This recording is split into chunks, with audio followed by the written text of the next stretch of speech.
Good morning, ladies and gentlemen. I'm Cadet Second Class Jennison Spady.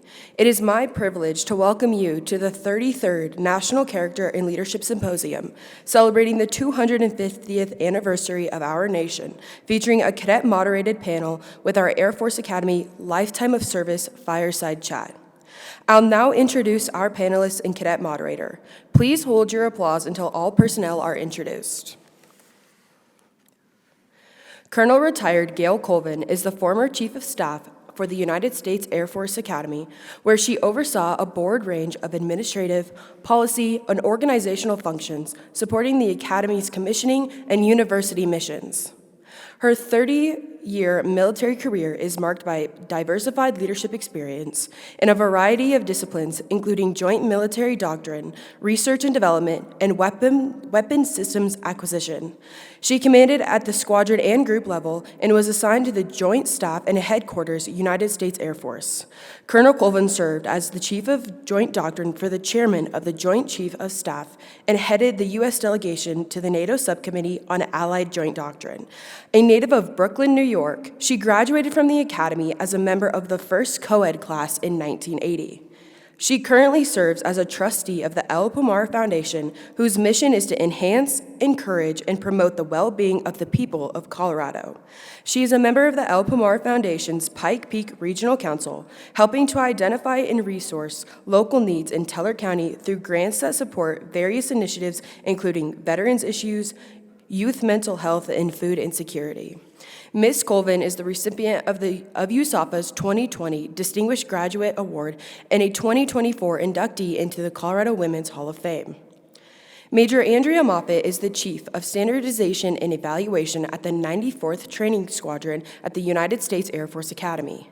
As an evaluator pilot in the TG-16A and TG-17A, she oversees the evaluation of 250 instructor pilots, ensuring the accuracy of flight publications that support 15,000 annual sorties and 10 course syllabi. Major Moffett commissioned through the United States Air Force Academy in 2016. Following undergraduate pilot training, she flew the UH-1N Huey at F.E. Warren Air Force Base, where she served as aircraft commander and instructor. Major Moffett has accumulated over 700 flight hours in the UH-1N, including time in support of Operation Global Citadel. And finally, our moderator, Cadet Second Class Sophia Sanchez.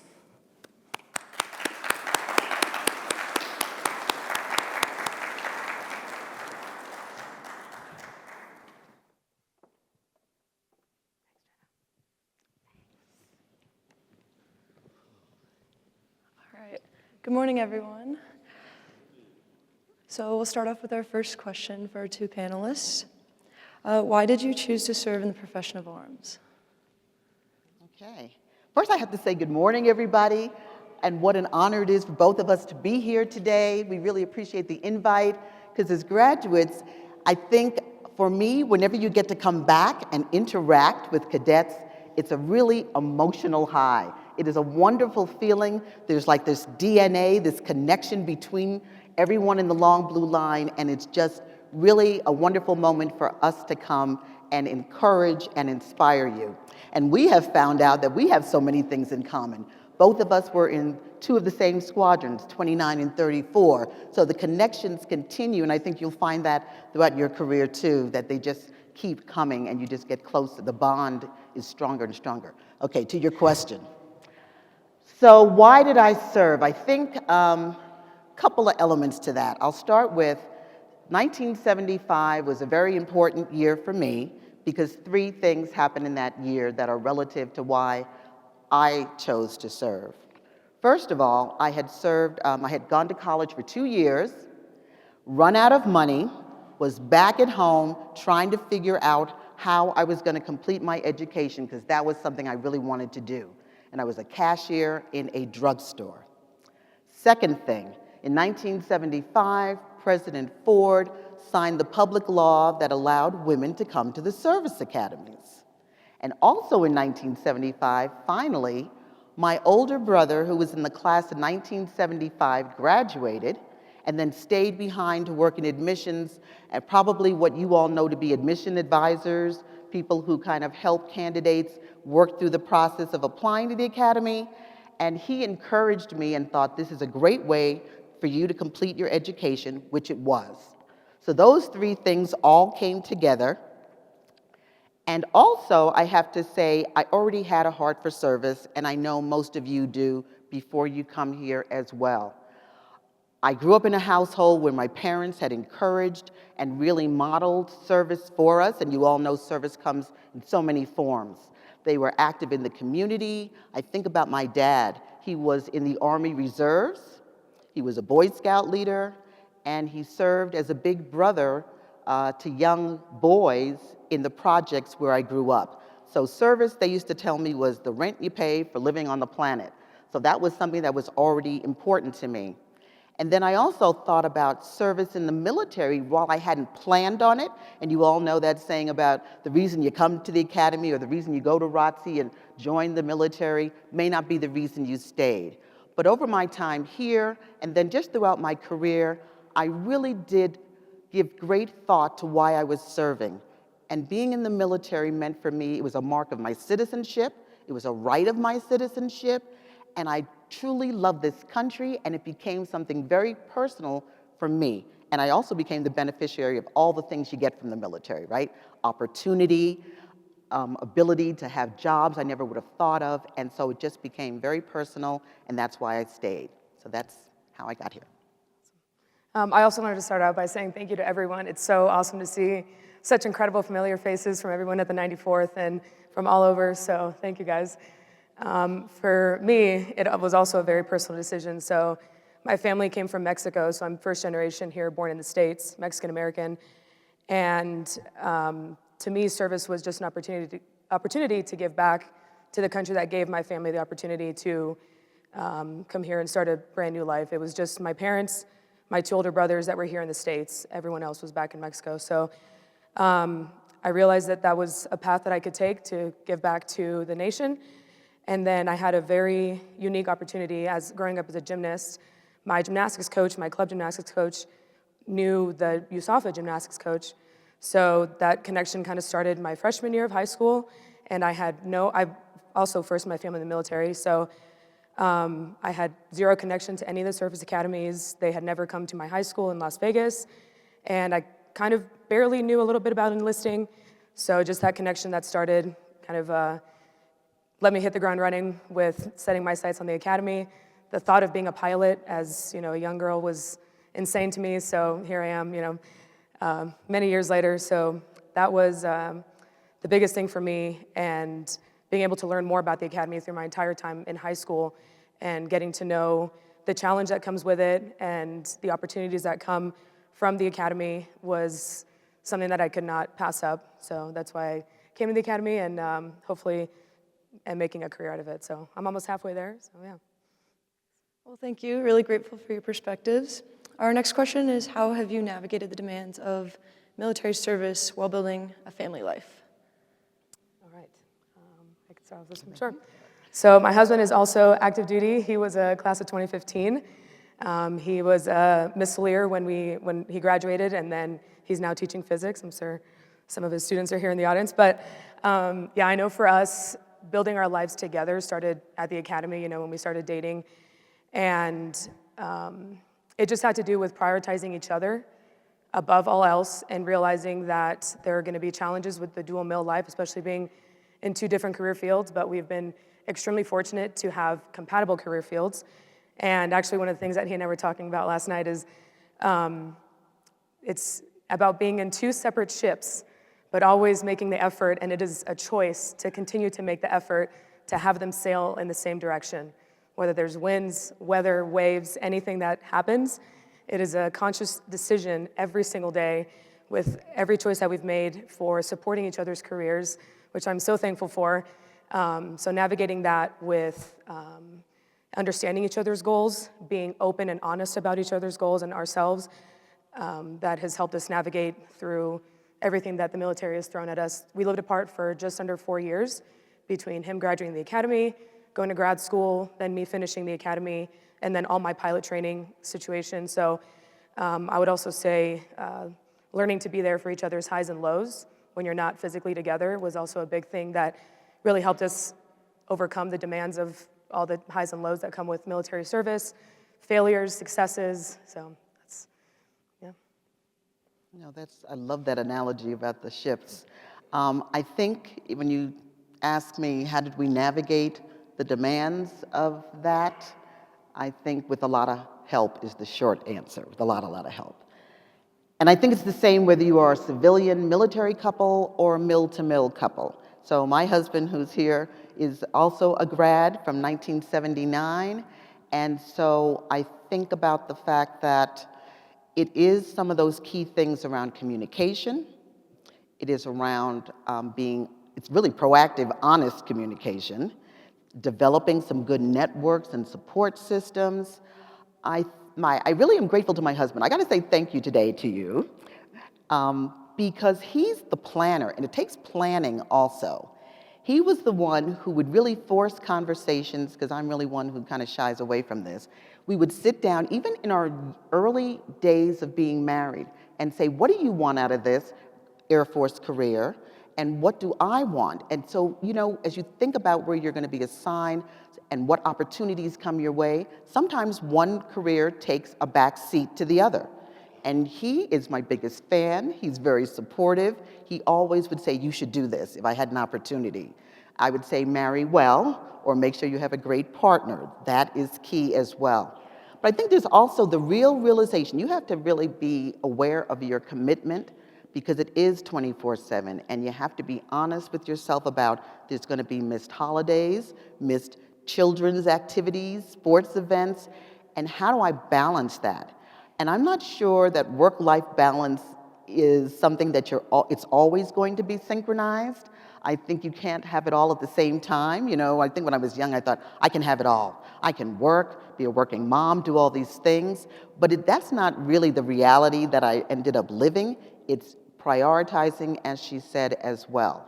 We used probably when we had children, they do become a priority, and that changes the dynamic a lot. And so then you think, how do I ensure that they have the loving environment and the care that I want as if I was taking care of them if I decide to keep working? We would have these periodic conversations. Every time we had a child, we had to talk about continued service. Does one of us get out? Can we manage this with both of us doing it? And you got to be honest about what you're willing to do. And so we said daycare becomes a priority, and we will spend what we have to spend, based on our budget, to make sure we had people around our children who we really trusted. And we had every form of daycare going throughout our careers. I think we had family members live with us. We had the au pairs. We had nighttime people to take, especially when I was in command, people who could take care of my child at night. And so you have to really think through these things. What is based on your values, what you can stand as well. But I think if you do have a very supportive partner and both of you are talking to each other, it can work for you. Well, thank you for those answers. And as you've already touched a bit on some of your challenges, what lessons or strategies would you share with today's leaders facing similar challenges? For me, similar challenges for building a life, especially with dual mill. We kind of already talked about prioritization. I know a big thing that my husband and I had to learn probably a little bit later than we should have is, especially through all the time that we lived apart, is we were planners and we had plans A through Z. What if I didn't drop helicopters? What if I went heavies? And then he would changed career fields. And then, we went through every single plan that during our limited time together when we were young lieutenants and young captains and spending maybe a weekend every 2 to 3 months together, we struggled to just live in the moment. And we struggled to just be together and enjoy the time together. And it was always for planning for the future and all the what-if scenarios when, again, a little bit later than we should have towards the end of our time apart, where we always just had to look at each other and say, we are a team and we are gonna get through this together.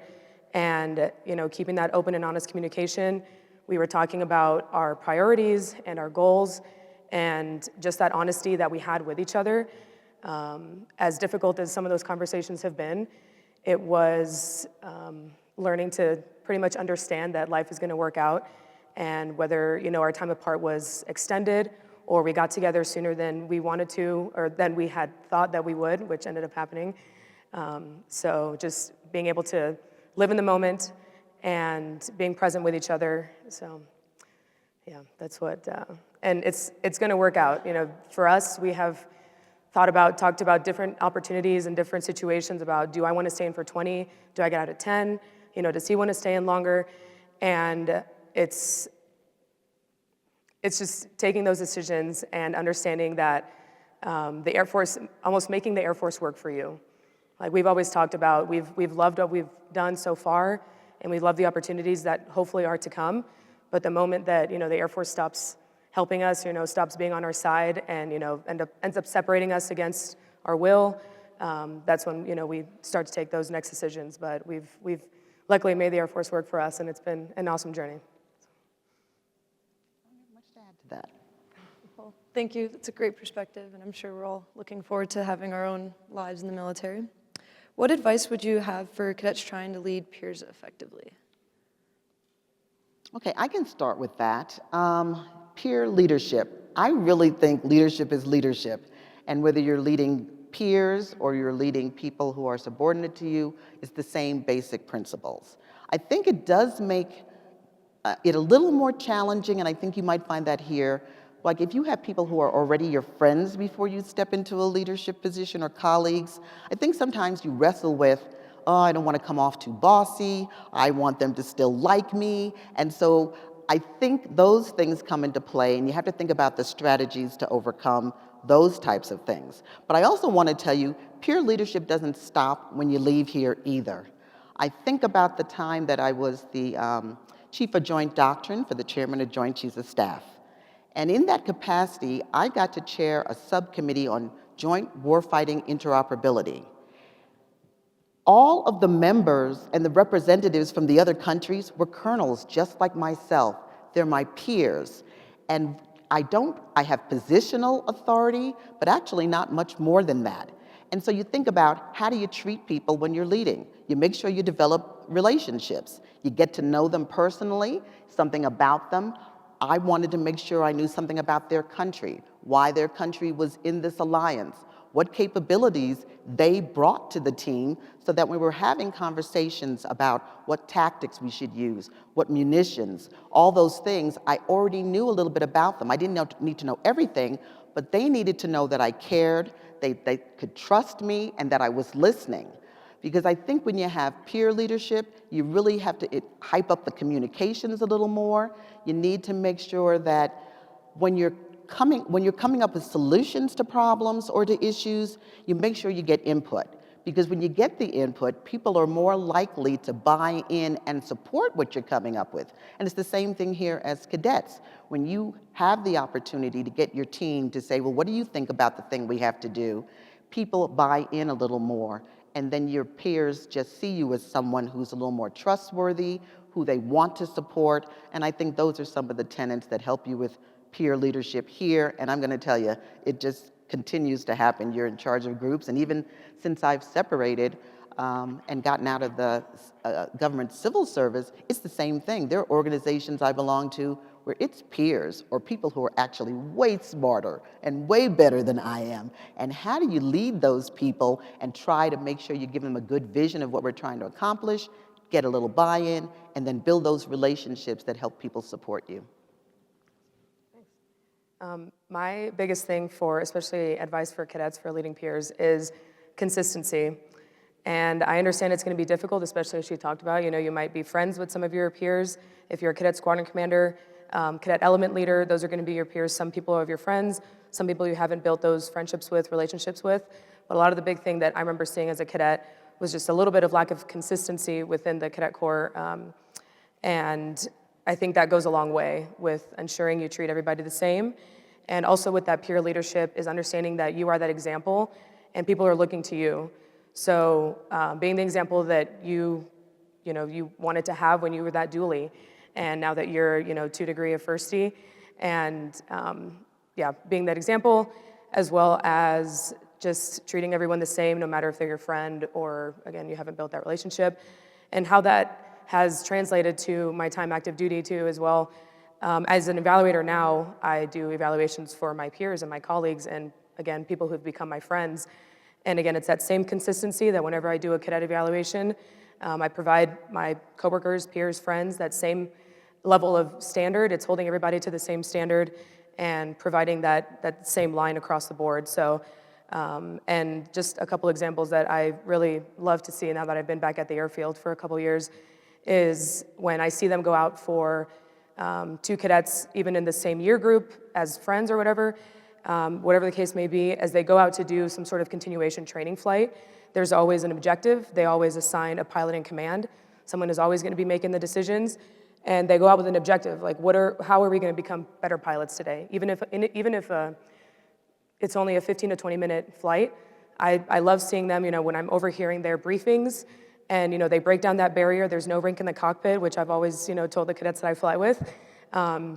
So yeah, and then another example of that is for the jump masters. If you're taking jump as a senior, those are your peers that are literally teaching you how to put on a parachute and do the right techniques to jump out of an airplane by yourself and be able to save your own life. So I find such fascination in that, and I mean, coming back to the academy has just been an experience in its own, but seeing those small examples at the airfield every day and knowing what it's like, down at the 98th as well.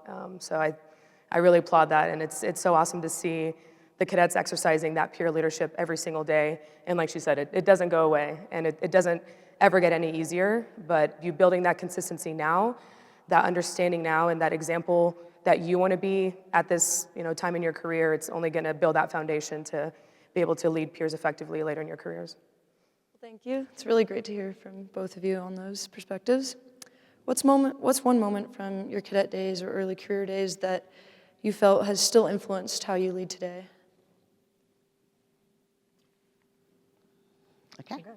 All right. I'll talk about maybe an experience that I had as a basic cadet flight commander. And the reason I think that really influenced how I lead is it became the first time that I had focused attention on leading others. Because during the school years, sometimes academics get in the way, sports get in the way, and they don't get in the way, but there are other things competing for your attention. And I loved basic cadet training leadership because I felt like you really were about the admission, you were about the basics, and it became very clear to me that you really were the example. It was like 24/7. I remember not even hardly going to bed because I was thinking about what do we need to do the next day. And all focus was on the basics. And you realized that you were never off.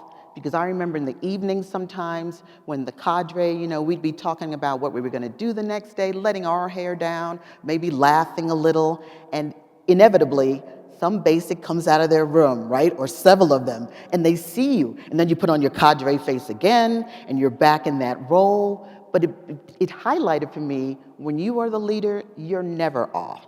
And that you are the example. And it made me think about, whatever we made the priority, that's what was the priority for the basics.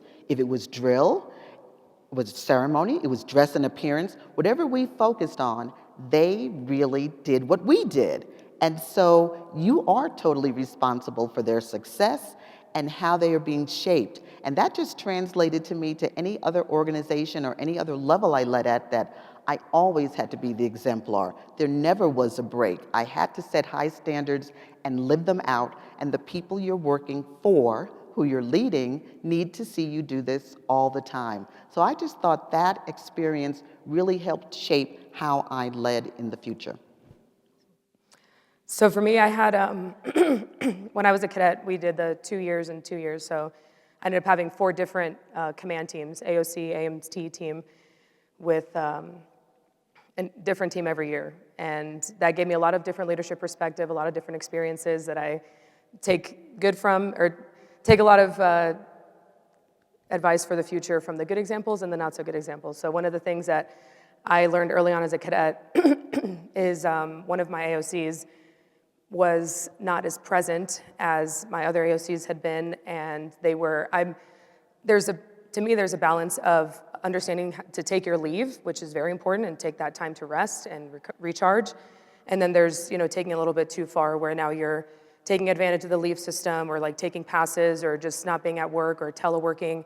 So I was, my squadron and I came together because our AOC was not present at all, and we saw that a lot of the tasks that should have been for the AOC was delegated to the AMT, and we only had one AMT in that squadron, and we saw that the AMT was just completely overworked, overwhelmed, and did not have anybody else to lean on, it really leaned on the cadet team, but there's just administrative things that cannot be, delegated down to the cadets.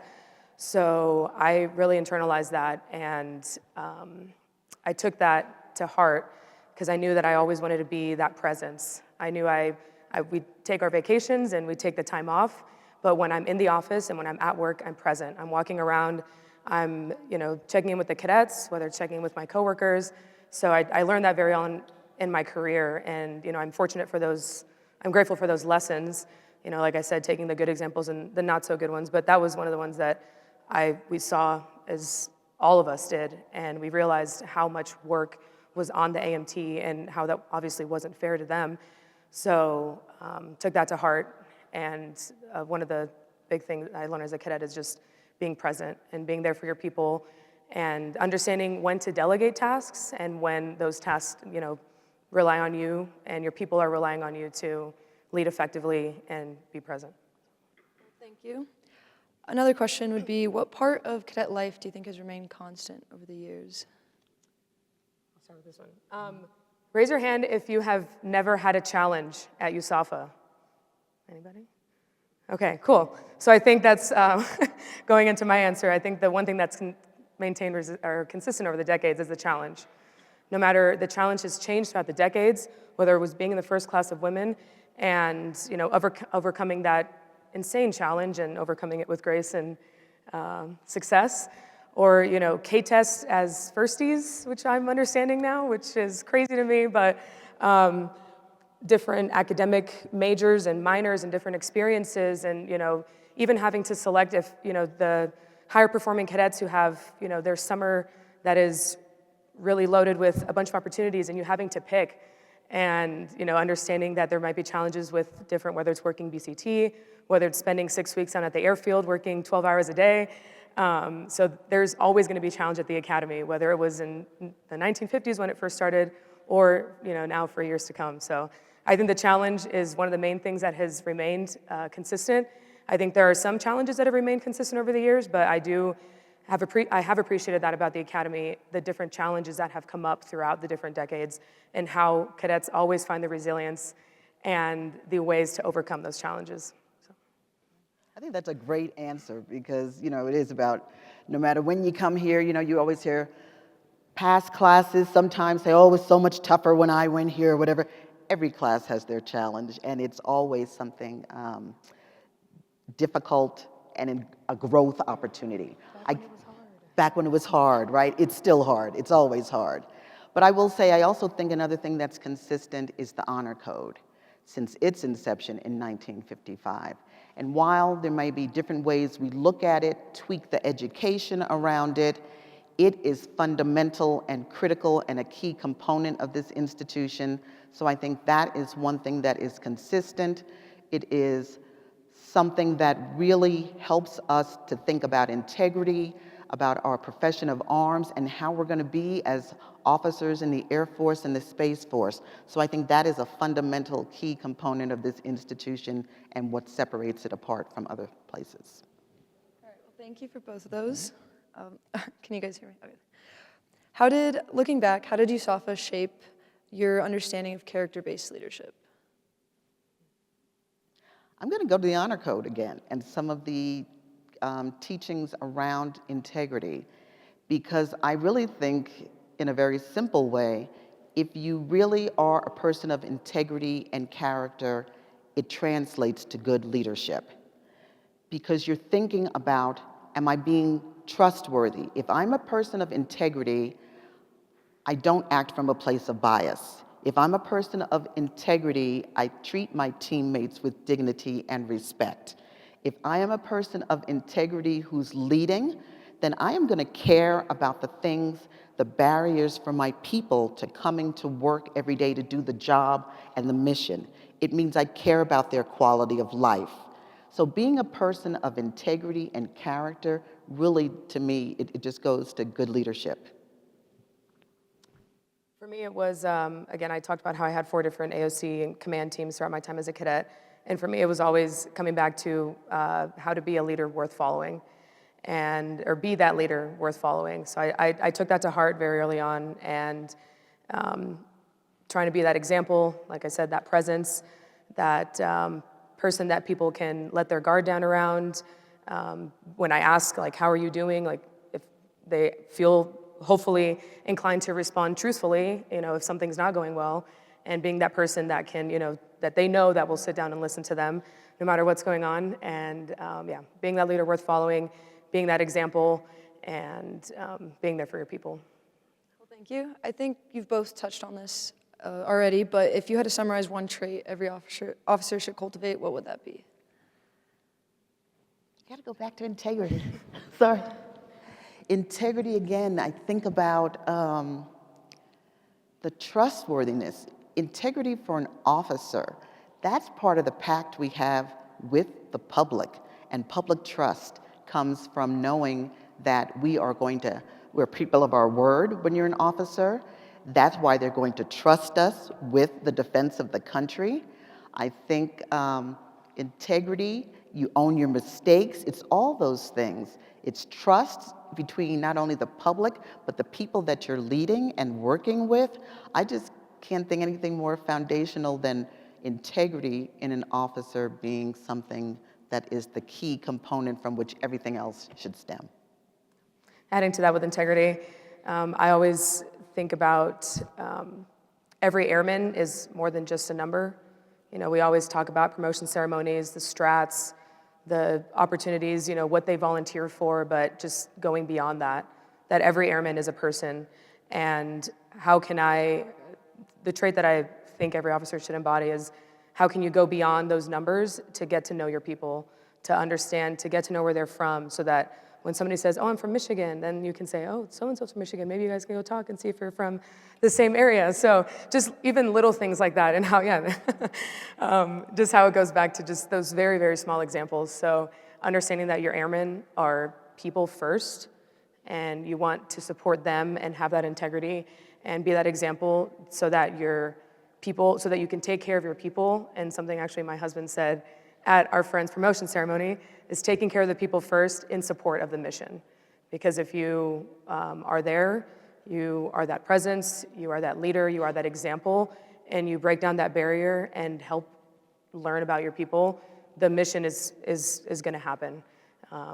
People will work hard for a good leader, and will want to pretty much follow that person, and the mission will come together. But I think, big thing is that trait is getting to know your people beyond who they are as just a number. Well, awesome. Those are really good qualities, and I hope that we all get to learn something from those. What are your expectations of junior officers that are commissioning in the next 3 to 5 years? So I know for a lot of the class, each year is going to go off to pilot training. So I think the biggest thing, even backing it up, if you go to any sort of casual job, get to learn that job as best as you can, and be that good second lieutenant.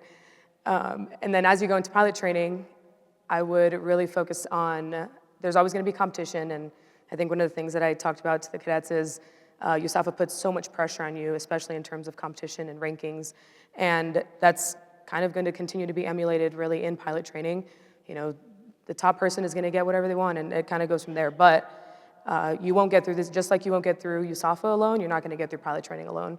So starting that, whether it's pilot training or tech school, master's program, continuing to build that team, being there for each other, taking care of each other.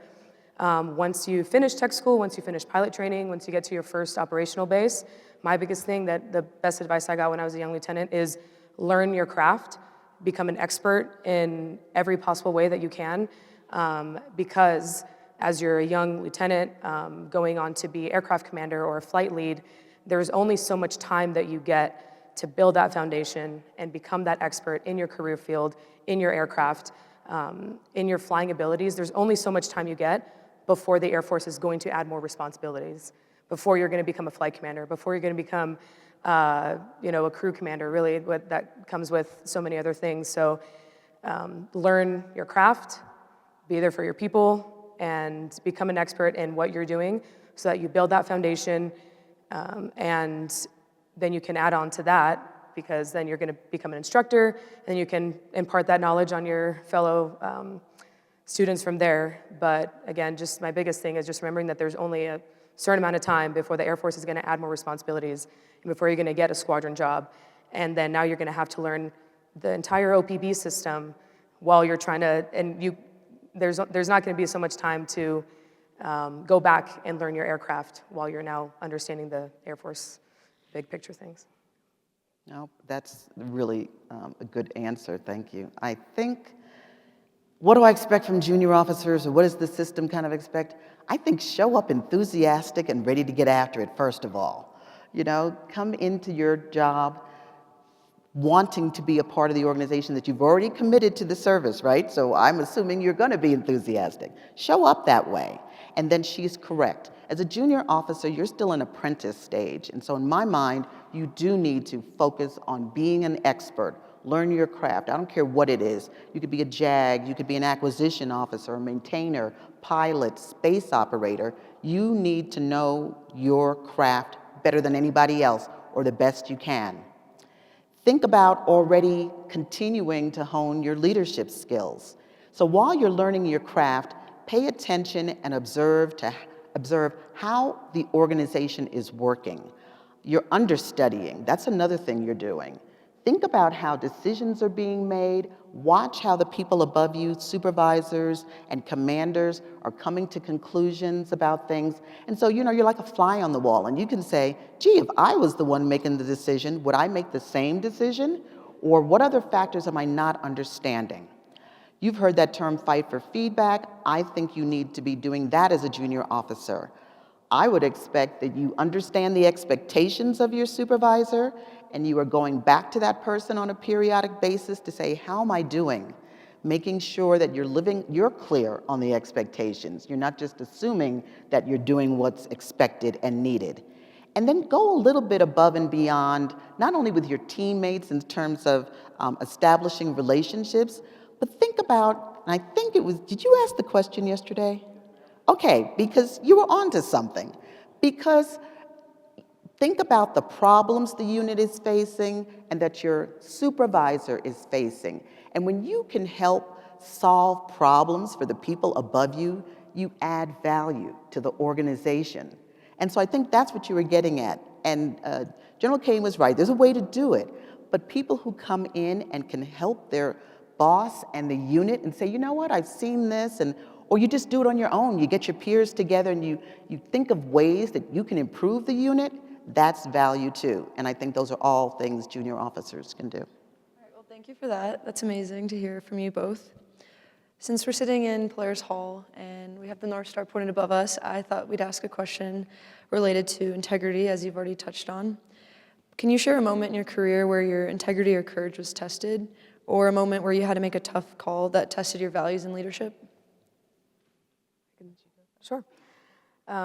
This goes more of the second part of it, more with the leadership stuff. So when I was finishing up my time at 𝐋𝐢𝐟𝐞𝐭𝐢𝐦𝐞, I was running the training shop. I was an instructor in the Huey.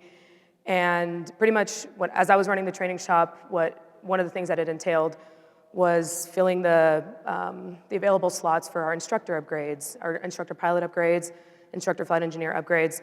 And pretty much we had our quota. It was like we knew that every year this slot was for 𝐋𝐢𝐿.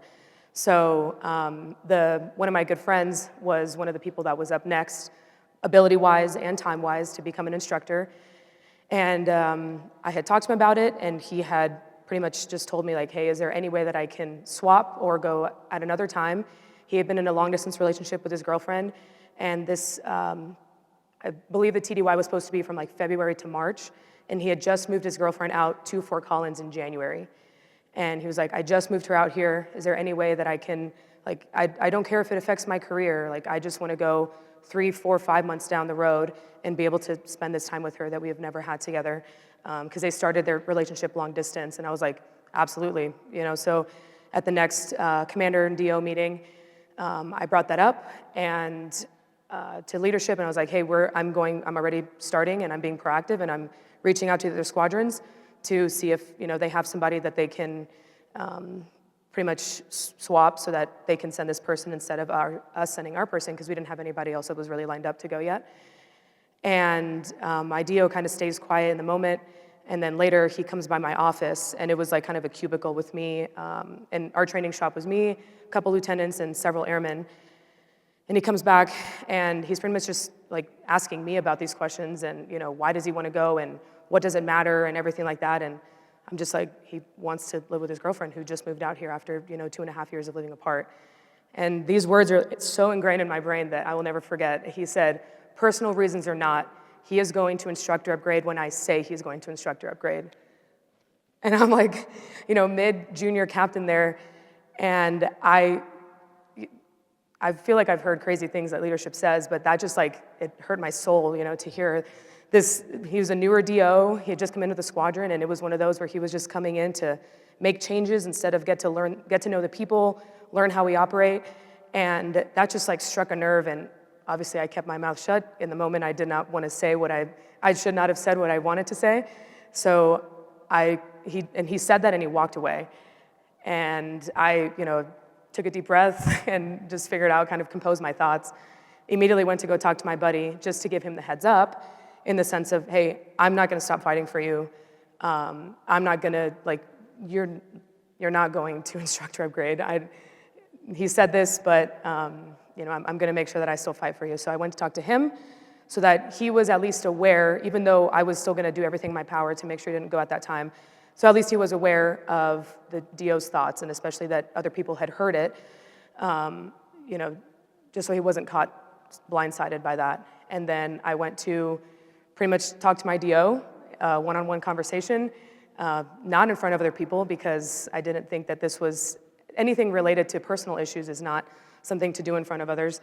So I went to talk to him, and it was really, really difficult for me, brand new DO, Captain Andrea Moffett. And I was like, sir, I just doubled down on it. I was like, I'm already being proactive. There's people from other squadrons that are willing to send somebody that it's their time to become an instructor. There is already a solution. I was never one to come up with a problem without trying to at least have a solution ready or being proactive about this problem. I go, sir, I've already reached out to their commanders. They can send somebody. This is problem solved, and then we can send Steve this summer. The career progression is still going to be there. And he had calmed down at that point. It was a couple days after. And he was like, okay, I'll think about it. Thank you, I'll think about it. And I was like, okay, but I more just understand, sir, that here's what's gonna happen. Here's the decision that I'm making as chief of training. You've entrusted me to lead your training shop, to manage this quota, and that's what I'm doing. So, and then he actually went to apologize to my friend, one-on-one, private conversation between them, and then understood that. So my friend did end up going to instructor upgrade training later, but that was a really difficult time for me, because it was just one of those situations where how do I handle this with this new guy that just came to our squadron? He's gonna be a future squadron commander. How can I start to break down that barrier? Because different familial situations with him, with, he had kids and everything, but I don't know if he'd ever dealt with anything like that in his career. But for him to say those words just really was kind of tested me in the moment. But being able to kind of handle that with grace and professionalism, that I rehearsed it very many times, what I was going to say to my DO, because I didn't want to say any words that I shouldn't have said, or have it come off in a way that was going to come off anyway, disrespectful or anything, and just being objective as possible with my DO. So that was one of those times that was really difficult, but I knew that, again, people first in support of the mission. So that's what I was going to stick to and fight for my friend. So, yeah. Well, thank you. So for me, I think about the construct of courage, and we heard it from General Barenfine yesterday about the spiritual. I guess you all are learning about the spiritual, the moral, the physical. And so there are big things, there are small things, there are things that when you think about courage, I think about, for me, the commitment to defend the Constitution of the United States, right? Uphold high ethical standards, be a good leader, regardless of fear, regardless of danger, regardless of personal sacrifice. So that's kind of the construct I use a little bit about courage.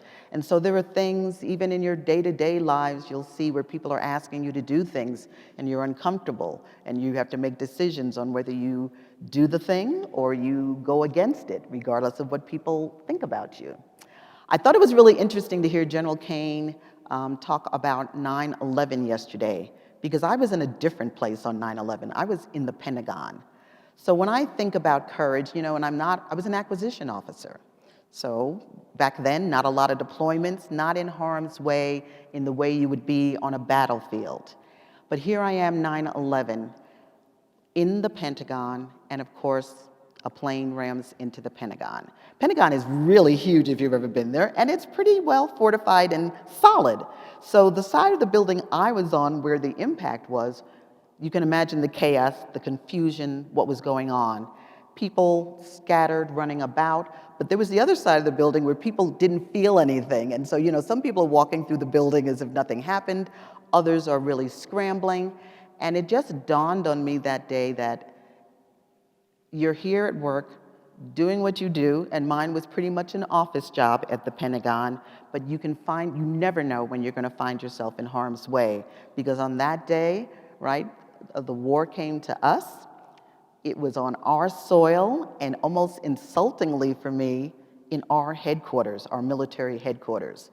But how do you react to that? People are, you see the children that were in the daycare center that's across the parking lot from the Pentagon, they're trying to evacuate them because no one knows what's going to happen next. You actually see people bleeding. You see people, we're all chipping in. People are trying to carry and assist people to the infirmary. But then we realize the building is not where we want to be. So it's like you got to be flexible. And now we are taking people to makeshift places to where they can be cared for. But it just dawned on me that day, too, that I had been doing what I was doing. You continue to do what you're doing. You help others. And I was, for me, eerily calm. It was so calm. A very calming sensation came over me. I felt like I should continue to help my teammates and do what we're doing. I worried for my family a little bit, but I knew my children were in good hands with this guy. But also, that didn't seem to be the priority at the moment. And I honestly just said, God, if it's my time, it's my time. And I was just very comfortable in that place and just thinking about now, what do we need to do? And I ended up working in the watch, in the command center, where we were trying to do all the recovery actions. But you can find yourself in harm's way. This is what you've signed up for, regardless. And so that's, I think, a little bit of testament to your courage, to your spiritual courage, which to me is what's happening inside. Can you maintain that calmness and make sure you're doing the things you need to do? So that's the situation I'll share. All right, well, thank you so much for both of those perspectives.